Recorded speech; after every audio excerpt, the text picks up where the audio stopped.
Back in magnificent Lausanne, it has a timeless nature, which is the subject of Chalk Talk with Carol Orchard.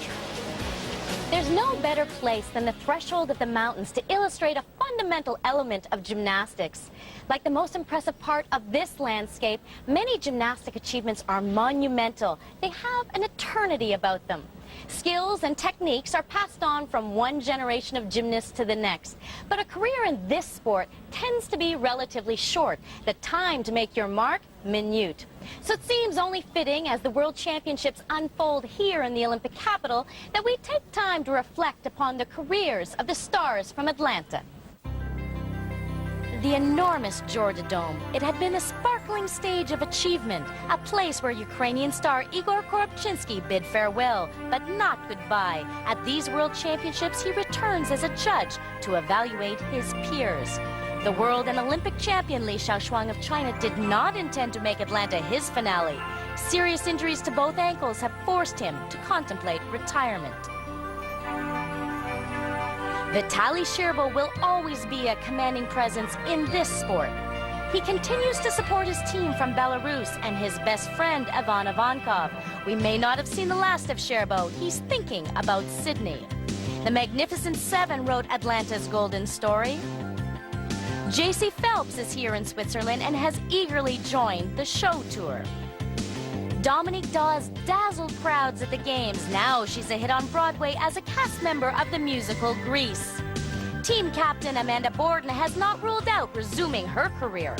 I'm hoping to start school in January after the tour is finished, and I want to teach elementary school. I do want to stay involved with gymnastics, and that gives me an opportunity to maybe coach. The graceful Shannon Miller is a two-time world champion and Games gold medalist, retired in a way but recently won the World University Games. This image defined gymnastics in 1996. Bella Caroli has retired from coaching, and Carrie Strug is the assistant coach at UCLA. She will soon join the tour with the rest of the Dream Team. Yes, Carol, the torch has been passed, and there are new faces, including that of Alexei Bondarenko, who now in rotation 2 goes to the P-bars, the leader after the first rotation in the men's all-around. And Scott, I find it hard to imagine he wasn't selected for the 1996 Olympic team, because he has been wowing everybody all week. He works extremely quickly on parallel bars, and that's what the judges are looking for. One trick should lead directly and immediately into the next. Nice back toss, sets it up. Double pike dismount with a lovely landing. Might have had an inkling of this. Alexei Bondarenko appeared at the Subway World Challenge in Hamilton, Ontario a couple of years ago, and he was spectacular there. He knows how to work the bars. Look at the move. He absorbs the landing and sets up for the dismount. But watch how close he stays to the bar. Doesn't hit it. That's great form. He's 19 years old and a Muscovite, 9.375 for Bondarenko on the P-bars. Talk about a rising star. Blaine Wilson, the United States, 10th in Atlanta all around. And Coach Peter Corman is trying to get these guys to believe in themselves, stay in control, be aggressive, but most of all, have some fun. Blaine seems to be doing just that. That was a great handspring front 1.5.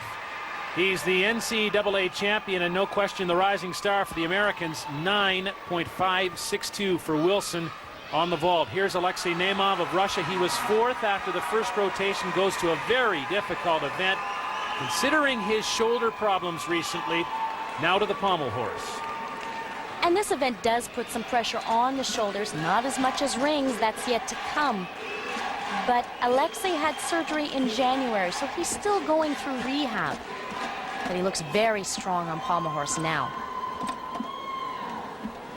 What you won't see from Alexei is intricate single pommel work. This is not his best event. What he wants is a solid score to continue the all-round competition. Beautiful full spindle. His impeccable execution is definitely his strength. All he wants to do is get through this one, get the score, and go on. Stayed up on the horse for quite a period of time. 21-year-old Alexei Nemov of Russia. silver medalist from Atlanta, 9.225. The difficulty perhaps is just not there in his routine. Ivan Ivankov of Belarus, the floor exercise. What a huge test this will be for his recovering tendon. He's paced himself really well all week. But you're right, Scott, this will be the test.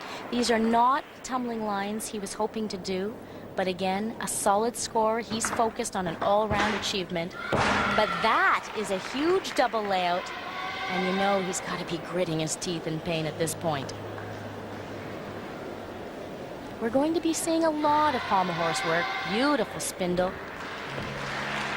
The judges are awarding big bonus points, and this is a perfect opportunity for Ivankov to save any pressure on his ankle, but still get a great score. Really putting that tremendous upper body strength to work here on the floor exercise. Now, interestingly enough, in the team finals, he did not compete on floor. He set his priorities. He's trying to push for a medal in the individual all-around meet, so he has saved it all for today. And I think he saved it well. He's finishing with a double pike. It's only a C value, but it's enough to score. Still, there is a lot of pressure on that right ankle. 9.362 for Ivankov. That moves him up to 5th position after 2 rotations. Bondarenko, Wilson, and Zozula of Ukraine are all tied atop the leaderboard after 2. Right into rotation number 3, and the Americans, Blaine Wilson, who continues to surprise. He's on the P-bar. He's definitely making an impact for USA. The American men are finally getting the respect that has eluded them. It's tough being in the shadow of the dream team. Blaine is a very determined worker, setting up for big skills. That's a double back. That's a belly. The key is to keep moving, not show any hesitation. Back toss, stutz to 1 bar. You can see his hands gripping, trying to adjust to get into just the right position for the double pike dismount. Holds on to the landing. Making giant strides. He was 25th all-around in Sabai, Japan in 1995. 9.562 on the P-bars. Americans here in full force. Young 19-year-old Alexander Beresh of Ukraine. New fresh space on the scene. With a vault like that, that sheer perfection, he's going to be around for a long time. Ukrainians missing the likes of Gregory Masut and Rustam Sharapov and Igor Korobchinsky, but here's a bright light. An impossible vault to land. It's completely blind, not to mention the incredible force. He just nails it down as if by magic. And here's a huge score, 9.812 for Beresh on the vault. Alexei Nemov now goes to the rings. We talked about Ivan Ivankov and the pressure on his ankle on the floor exercise. This is the biggest test for Nemov. Oh, Scott, I've got to tell you, this is going to absolutely kill his shoulder, and he knows that. He's not strong, so he doesn't have a lot of strength holds. There is one, but he's tried to construct his routine with a lot of swing elements to get the mark, but that rips your shoulder out at the bottom of that swing. He's feeling it now. Scott, his grip has broken in half. Unbelievable, once-in-a-lifetime fluke. Leather, they can stretch, and they do tend to wear down. You can see it breaks. He looks up at it. There's no way he can continue, but he does have 30 seconds. If he had a second set of grips ready, he could get back up and continue. But they're not there, and he's calling it quits, giving up a huge portion of his score, 6.825 for Nemov, and that will hurt. Zhang Jinjing of China on the pommels. Now, the Chinese have been struggling in individual competition. Boy, have they ever. Just bending knees like that is so uncharacteristic of this strong Chinese team. They literally blew everyone off the floor during the team finals. But as individuals, they seem to miss that team dynamics. So uncharacteristic because the Chinese did well in Atlanta. Li Shaoxuang, of course, was the Olympic champion. This man was 4th all-around at the Olympic Games. Absolutely, Scott. These guys are used to Li Shaoxuang being there. They can count on him for leadership. You can see his performance is quite flat. Ooh, he's struggling there and just managed to get it to the dismount. Zhang Jinjing of China, a disappointing 8.950. And so after 3 rotations, Blaine Wilson, Alexander Beresh, and Nikolai Krukov of Russia 1-2-3. Ivan Ivankov had a fall on the pommels and is back down in 7th. We'll return to our coverage of the 33rd World Championships from the Malley Center in a moment. Stay with us.